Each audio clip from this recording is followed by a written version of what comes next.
काय भाऊ गेली काका मका? मक्का गेले 1825 रुपये. 1825. कुठले तुम्ही? आम्ही नांदेडचे. नांदे सर. काय अपेक्षा होती तुमची? काय भाव जायला पाहिजे? अपेक्षा मागच्या वर्षी 2200-2300 रुपये विकत होती, या वर्षी 50 रुपये तरी वाढायला पाहिजे ना. 50 तरी वाढत अपेक्षा जाऊ दे आमची 5000ची राहील.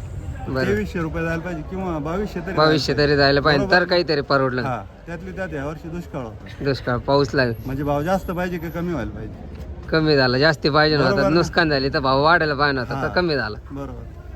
अजून तुम्हाला काय वाटत होतं काय मकाची म्हणजे अवरेज काय दिलं यंदा तुम्ही? मक्काचा एव्हरेज आहे या वर्षी 22-23 क्विंटल. 22-23 क्विंटल. हा, तुमची काय अपेक्षा होती? तरी नाही काही तर अपेक्षा आमची म्हणजे अपेक्षा विचारत नका.